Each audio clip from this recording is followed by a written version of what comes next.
Chers amis, aujourd'hui nous allons vous présenter l'histoire bouleversante d'une mère sans défense. Après la mort de son mari, cette mère a oublié tous ses rêves, ses espoirs et ses souffrances, et a travaillé dur toute sa vie pour élever son fils unique. Travaillant jour et nuit, endurant la faim avec son maigre revenu, elle l'a instruit et élevé. Mais lorsque ce fils devint établi, qu'il acquit richesse, biens et renommée, commencèrent alors la négligence et les mauvais traitements envers sa mère, la même mère dont les mains l'avaient élevé. Il la considéra comme un fardeau pour la maison, et un jour la repoussa. Bien que cet incident ait brisé le cœur de cette mère impuissante, elle continua à prier Allah pour son fils. Amis, quelle terrible conséquence s'abattit ensuite sur la vie de ce fils. Vous serez choqués de l'apprendre, et votre cœur tremblera. Alors, regardez la vidéo jusqu'à la fin. Et si cette histoire touche votre cœur, n'oubliez pas de mettre un « j'aime ». Si vous êtes nouveau sur notre chaîne, abonnez-vous dès maintenant et appuyez sur la cloche à côté. Commençons donc. Près d'Hyderabad, dans un petit village poussiéreux, de chaque côté du chemin de terre s'élevaient des murs d'argile, des toits de tuiles, des lits de cordes dans la cour, des pots en terre dans la véranda, du bois brûlant lentement dans le foyer. Dans l'une de ces maisons vivait Banu Amma. Elle avait plus de 70 ans. Mais dans ses yeux brillait une douce lumière, semblable au calme des prières humides. Sur son visage ridé se lisaient les marques des jours passés, et dans chaque ride, l'histoire des sacrifices faits pour son fils. Le fils, Sarir, était tout pour Banu Amma. À l'âge de 5 ans, lorsqu'il perdit son père et pleura en cachant sa tête dans le voile de sa mère, Banu Amma le serra encore plus fort contre sa poitrine et dit « Beta, Allah est là. Tu étudieras, tu grandiras, et tu rendras ta mère fière. » Après cela, les jours ne furent que labeur, tantôt travaillant dans les champs de blé, tantôt lavant la vaisselle chez les voisins, tantôt balayant les boutiques du marché. Le soir, elle rentrait à la maison, cuisait des rôtis sur la poêle, nourrissait Sarir avec un peu de curry, et réduisait silencieusement sa propre part. « Sans te nourrir, mon ventre ne se remplit pas, mon lion. » Chaque fois que l'appel à la prière retentissait depuis la mosquée du village, Banu Amma faisait ses ablutions et s'asseyait pour prier. Après la prière, elle faisait glisser les perles du tasbih entre ses doigts, murmurant des invocations. « Ya Allah, garde Sarir sur le droit chemin, bénis sa subsistance. » La nuit, à la lumière faible de la lampe à pétrole, elle rangeait les livres de son fils dans son cartable, économisait des pièces dans une boîte en fer, réfléchissant à la manière de payer les frais du premier trimestre. Sarir étudiait bien. De retour de l'école, tout en mangeant le rôti et le curry préparés par sa mère, il disait « Amma, aujourd'hui le maître a montré mon cahier à tout le monde. » Banu Amma souriait, lui caressait la tête. « Qu'Allah te rende victorieux. » Mais en grandissant, de nouvelles choses entrèrent dans les yeux de Sarir. Les chaussures brillantes des garçons de la ville, les montres étincelantes, les chemises mises colorées. Dans leurs conversations, pendant les pauses de classe, il y avait comme une odeur d'argent dans le style. Sarir pensa doucement « Suis-je moins qu'eux ?» Un soir, assis près du poêle à thé, il dit « Amma, je vais ouvrir une boutique en travaillant. Peut-on vraiment devenir grand sur le marché? Les vêtements ont une bonne demande, la mienne marchera. » Banu Amma s'arrêta. « Beta, où est l'argent? » Une petite boîte, en fer, quelques billets cachés dans une taie d'oreiller, les bracelets de laiton posés sur son front. Tout cela constituait son maigre soutien pour cette vieillesse. Pourtant, voyant l'enthousiasme sur le visage de son fils, elle sourit doucement. « Tout ce qu'il y a, je te le donne. Allah apportera la bénédiction. » Pliant son châle tissé, vendant ses vieilles boucles d'oreilles, empruntant un peu à sa voisine Fatima Bibi, Banu Amma plaça dans la main de son fils la sueur de ses années économisées. Au Cedar Bazar de la ville, une petite boutique à volets étroits fut louée. Sarwir Cloth House. Le premier jour, Banu Amma, avec un foulard imprimé Azra sur l'épaule et ses cheveux couverts d'un voile blanc, se tenait à la porte. En voyant le comptoir de verre froid, les ensembles de laine, les châles et les costumes, 3 pièces suspendues, ses yeux se remplirent de larmes. Récitant une prière, elle murmura « Rabbi Yasser, donne le succès à mon fils. » Le début fut prometteur. Sarwir dit à Amma avec un visage souriant « Si tu n'étais pas là, cela n'arriverait pas. » Rentrant à la maison le soir, il lui montra l'argent du bénéfice compté. Banu Amma regarda moins l'argent que le dur travail derrière. Elle en garda un peu sous l'oreiller, poussa le reste avec insistance dans la main de Sar. Cela sera nécessaire pour acheter à nouveau des marchandises. En quelques mois, la boutique devint bondée.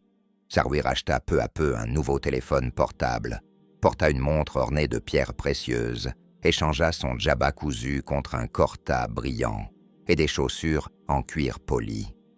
Rentrant tard le soir, entre commandes de clients, comptes de grossistes et réunions autour du thé avec des amis commerçants, Banu Amma gardait les rôtis chauds et le curry couvert, assise sur le lit de corde dans la véranda. Quand mon fils viendra, je les réchaufferai. Sarwir arriva et dit d'une voix fatiguée « Amma, aujourd'hui je n'ai pas eu le temps au marché. » Banu Amma sourit doucement, versa de l'eau.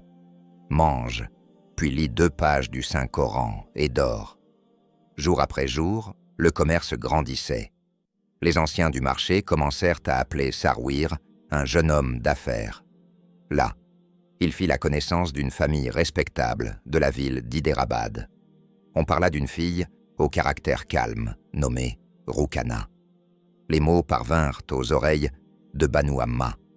Avec un sourire timide, elle dit « Mon fils doit fonder une famille. » Dès que la nouvelle du mariage se répandit dans le village, la cour s'anima. Nièces et neveux, cousins saluant, les couleurs du mehendi au bord de l'étang. Dans la cuisine, de grandes marmites de pulao et de viande, l'odeur du shir kurma. Banu Amma retira même sa dernière épingle, en or du nez. Cela aidera pour les frais du mariage. Fatima Bibi la serra dans ses bras. « Ma sœur, tu as tant travaillé. » Banu Amma sourit et dit « Les difficultés d'une mère paraissent-elles des difficultés? Quand mon fils fonde un foyer, le cœur de la mère devient apaisé. » Rukana entra dans la maison, courtoise, modeste, douce dans ses paroles. Banu Amma l'accueillit comme sa propre fille. Elle lui offrit des dattes, des douceurs et une fiole d'attar. « Ma fille, cette maison est la tienne. Prends soin de Sarwar. Donne de l'attention à la prière et au Coran. » Les premiers jours passèrent dans les sourires et la joie. Rukana préparait le thé le matin. Banu Amma pétrissait la pâte pour les rôtis. Dans la cour, elles discutaient ensemble. Combien d'épices utiliser tel jour? Comment donner la zakat? Comment organiser l'iftar pendant le ramadan? La maison se remplissait d'une chaleur simple. Mais à mesure que les affaires prospéraient, des changements vinrent aussi dans le mode de vie de Sar. De nouveaux amis, de nouvelles relations, un nouveau standing. On parlait d'un appartement en ville. « Amma, cette vieille maison de terre ne convient pas à notre statut. En ville, c'est mieux. Les clients viendront plus facilement. » La poitrine de Banu Amma trembla.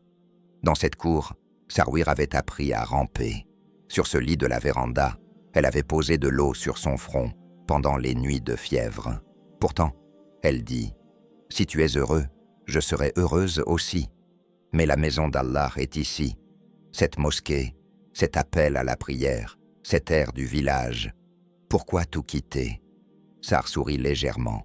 « Amma, les temps changent. » Cette nuit-là, après la prière, Banu Amma supplia « Ya Rab, garde l'humilité dans le cœur de mon fils, que le monde ne lui enseigne pas l'arrogance. » Elle garda le trousseau de clés dans la boîte en fer. Elle embrassa encore le verset de Walin sur le signet du Saint-Coran. Les étoiles brillaient dans le ciel de la cour. Au loin, une cloche de rickshaw, tout était comme avant. Pourtant, il semblait qu'invisible, l'air de la maison avait commencé à changer. La première brise fraîche du temps toucha le silence de la cour, donnant le signe d'un changement dont Banu Amma ne pouvait même pas imaginer la forme. Dans la nouvelle maison, à 2 étages de la ville, Sar et sa femme, Rukana, s'installèrent. Sol carrelé brillant, grandes fenêtres, rideaux à motifs, canapé coûteux dans le salon. Tout était complètement différent de la maison du village. Mais pour Banu Amma, cette maison ressemblait à un bâtiment étranger. Toute sa vie, elle avait vécu dans l'odeur de la terre crue, les clôtures de bambou, l'eau claire du puits de la cour. Cette vie simple sembla soudain perdue. Dans la nouvelle maison, il y avait foule de gens, décorations étincelantes. Mais dans le cœur de Banu Amma, il n'y avait que du vide. Au début, Rukana montra beaucoup de politesse. Elle toucha les pieds d'Amma et lui fit le salam, aida à la cuisine, lui donna correctement ses médicaments le soir. Banu Amma pensa « Alhamdulillah, ma belle-fille est bonne ». Mais peu à peu, les règles de la maison commencèrent à changer. Les clés de la cuisine passèrent entre les mains de Rukana. Quand des invités venaient, elle tenait Amma à l'écart et s'occupait de tout elle-même. Banu Amma pensa « La jeune fille prend soin de la maison, je vais avoir du repos ». Mais au fond de son cœur, elle commença à se sentir vide. Sarwir aussi changeait, jour après jour. S'asseoir près d'Amma comme avant pour parler. Recevoir sa dua après le repas. Tout cela n'existait plus. Rentrant tard le soir, il disait seulement « Amma, j'étais occupé par les affaires ». Banu Amma gardait les rôtis chauds, prêts, et souvent il restait froid. D'une voix douce, elle disait « Beta, donne-moi au moins un peu de temps ». Sarwir répondait avec indifférence « Amma, maintenant il y a beaucoup de travail. Comprends-moi, s'il te plaît. » Quelques jours plus tard, une bonne nouvelle arriva. Rukana allait avoir un enfant. En entendant cela, les yeux de Banu Amma se remplirent de joie. Elle pensa « Miséricorde d'Allah, à présent, dans cette maison, viendra le rire d'une nouvelle vie. » Après quelques mois, un beau petit garçon naquit. On lui donna le nom d'Amir. Banu Amma passa ses journées à jouer avec son petit-fils sur ses genoux, embrassant son front après la prière. Après quelques années, un autre enfant vint, une fille nommée Aïcha. Dans les rires et les pleurs des petits-enfants, les journées de Banu Amma s'écoulaient comme si elle recommençait à vivre. Mais avec le temps, Sarwir s'éloignait de plus en plus. Gravissant les marches du succès dans les affaires, il devint l'un des grands commerçants de la ville.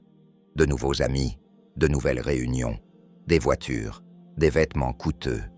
Tout cela faisait désormais partie de sa vie. Et pour sa mère, son temps semblait s'épuiser. Un jour, un dîner fut organisé. Sarwir invita quelques grands amis du monde des affaires. Banu Amma elle-même prépara le biryani, le kebab, et arrangea tout. Mais Sarwir dit d'une voix dure « Amma, s'il te plaît, ne t'assieds pas à la table. Notre image ne resterait pas intacte. » Ces mots transpercèrent le cœur d'Amma comme un couteau. Elle s'assit, silencieusement dans un coin de la cuisine. Après le départ des invités, elle rassembla son courage et dit « Beta, ai-je commis une erreur ?» Sarwir répondit d'un visage sérieux « Amma, maintenant nous devrions vivre séparément. Je veux que ma famille vive à sa manière. » En entendant cela, Banu Amma se transforma en pierre. Une tempête souffla dans sa poitrine. Mais les larmes aux yeux, elle dit seulement « Beta, ai-je commis un tel péché ?» Le lendemain matin, Sarwir envoya Amma dans une petite maison louée. Quelques vieux vêtements, quelques ustensiles, un vieux Saint-Coran. Voilà ce qui lui appartenait. En quittant la maison, le petit Amir courut, serra le cou de sa grand-mère et pleura. « Daddy, où vas-tu » Banu Amma essuya ses larmes et sourit doucement. « Beta, Daddy va aller dans une nouvelle maison. » Rukana retint ses larmes et murmura « Ami, pardonne-moi. Je n'ai rien pu faire. » Banu Amma caressa sa tête et dit « Ma fille, ce n'est pas ta faute. Ce qui devait arriver est arrivé. » Dans la petite maison louée, Banu Amma passa sa première nuit. Silence partout, plus de rire d'enfant, personne pour l'appeler. Allongée seule, elle se frappait la poitrine encore et ne disait que « Ya Allah, est-ce là mon destin ?» Dans la petite maison louée, les journées de Banu Amma passaient dans une solitude totale. À l'aube, dès que l'appel à la prière se faisait entendre, elle se levait, priait et récitait le Saint-Coran. Puis, toute la journée, elle restait assise dans la maison vide, regardant la rue à travers l'interstice de la fenêtre. Parfois, la voisine du village, Fatima Bibi, venait prendre de ses nouvelles. Un jour, elle dit « Banu Appa, Sarwir commet une grande injustice en te laissant seule. » Mais Banu Amma sourit doucement et répondit « Ma sœur, une mère ne peut rien dire contre son fils. Peut-être qu'il a des contraintes. » Pourtant, la douleur de la solitude la consumait peu à peu. Ses forces diminuaient. L'essoufflement de la vieillesse et la douleur muette dans son cœur l'accablaient. Un jour, elle tomba malade, avec de la fièvre. Son corps devint si faible qu'elle ne pouvait plus se lever du lit. Dans sa souffrance, elle appela son fils « Beta, je ne me sens pas bien. » De l'autre côté, Sarwir répondit d'une voix froide « Amma, je suis occupé maintenant. Je vais envoyer un médecin. » Après un moment, un médecin vint, donna des médicaments et repartit. Mais Sarwir ne vint pas. Les semaines devinrent des mois. Même les nouvelles de Sarwir se firent rares.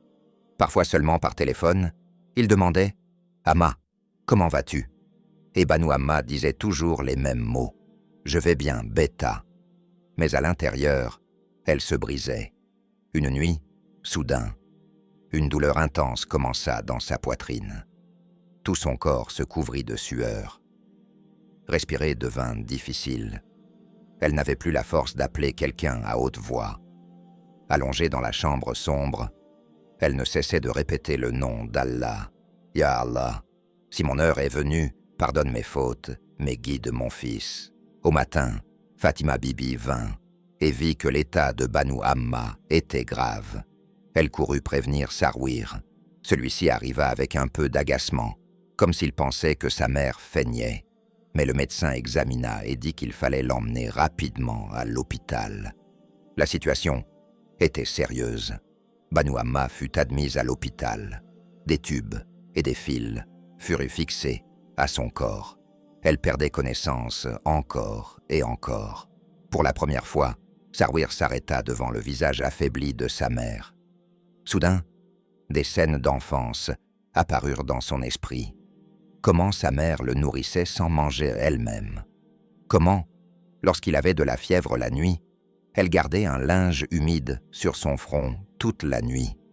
Comment elle avait vendu ses bijoux pour payer ses frais d'éducation. Les yeux de Sarwir se remplirent de larmes. Assis près du lit de sa mère, il dit d'une voix tremblante « Amma, j'ai commis une grande injustice envers toi. Pardonne-moi. » Relevant sa main faible, Banu Amma la posa sur la tête de son fils. De ses lèvres tremblantes, elle dit « Beta, une mère se fâche-t-elle jamais contre son enfant? Je t'ai déjà pardonné. » Les larmes coulèrent sur les joues de Sar. Il ne pouvait plus contenir sa culpabilité. Il sentit que si le temps pouvait revenir en arrière, jamais il n'aurait laissé sa mère seule. Dans les murs blancs de l'hôpital, la nuit passa. Les médecins dirent « Nous ne pouvons pas faire grand-chose. Seule votre prière compte. » Sarwir s'effondra presque. Pour la première fois, il sentit que celle qui avait toujours été à ses côtés, cette mère, il était sur le point de la perdre pour toujours. Vers 2 heures du matin, le médecin sortit de la chambre et dit doucement « Votre mère est décédée. » À cet instant, le monde de Sar devint obscur. Il courut et vit Banu Amma allongé paisiblement, avec un léger sourire sur les lèvres, comme si elle avait trouvé la paix en rencontrant Allah. Les funérailles eurent lieu au village. Les gens vinrent en groupe. Tous, les yeux remplis de larmes, disaient « Banu Bibi était bonne, pieuse, elle priait pour tout le monde. » Mais certains murmuraient « Pauvre femme, elle a passé ses derniers jours seule. Bien que son fils fût vivant, elle n'avait aucune joie. » Ces paroles déchirèrent le cœur de Sarwir. Lorsque sa mère fut déposée dans la tombe et recouverte de terre, chaque poignée de poussière semblait un coup porté au cœur de Sar. En pleurant, il répétait « Amma, pardonne-moi, je n'ai pas pu accomplir mes devoirs envers toi. » Quelques jours plus tard, Sar se rendit dans la petite maison louée de sa mère. Tout était resté tel quel. Dans un coin, le Saint-Coran était ouvert, marqué sur le verset concernant les droits des parents. D'un petit tiroir sortirent des papiers, chaque reçu de l'argent qu'il envoyait chaque mois. Banu Amma les avait soigneusement conservés. À côté, elle avait écrit « Ya Allah, garde toujours mon fils dans le succès. » Sarwir éclata en sanglots. Après cela, sa vie changea. Pour honorer la mémoire de sa mère, il construisit une petite madrasa dans l'ancienne maison du village. Il la nomma Madrasa Banu Koton. Les enfants pauvres y étudiaient gratuitement et apprenaient le Saint-Coran. À côté, il ouvrit une petite dispensaire où les pauvres recevaient des soins gratuits. Le jour de l'inauguration de la madrasa, l'imam du village fit une dua et dit « Qu'Allah accorde le pardon à l'âme de Banu Bibi. Cette œuvre sera un sadaka jariya pour elle. » Sarwir baissa la tête et pleura. Il sentit que peut-être, de cette manière, l'âme de sa mère trouverait un peu de paix. Cette nuit-là, Sarwir s'assit avec son fils Amir et sa fille Aïcha et dit « Enfants, promettez que vous ne désobéirez jamais à vos parents. Votre daddy vous aimait beaucoup, mais je n'ai pas pu accomplir mes devoirs envers elle. » Le petit Amir, essuyant ses yeux, dit « Abou, nous nous souviendrons toujours de daddy. » Les larmes coulèrent des yeux de Sar. Il comprit le plus grand cadeau de ce monde. La plus grande bénédiction, ce sont les prières des parents. Et le jour où ils s'en vont, à partir de ce jour, il ne reste que le regret. La vie de Banu Amma donna une leçon à tous. Il faut valoriser ses parents tant qu'ils sont vivants, car une fois perdus, on ne peut jamais les retrouver. Amis, voici l'histoire déchirante d'aujourd'hui. Le sacrifice, le labeur et les prières incessantes d'une mère pour son fils. Tout finit par se transformer en négligence et en souffrance. Pourtant, le cœur d'une mère reste rempli de pardon et de prières pour son enfant. Cette histoire nous enseigne qu'il faut honorer ses parents tant qu'ils sont vivants, car une fois partis, ils ne reviendront jamais. Si vous avez aimé la vidéo, mettez un j'aime. Écrivez votre avis dans les commentaires et dites-nous de quel endroit du monde vous regardez la vidéo. Et si vous êtes nouveau sur la chaîne, abonnez-vous et cliquez sur la cloche pour que d'autres histoires éducatives vous parviennent. Allah Hafiz.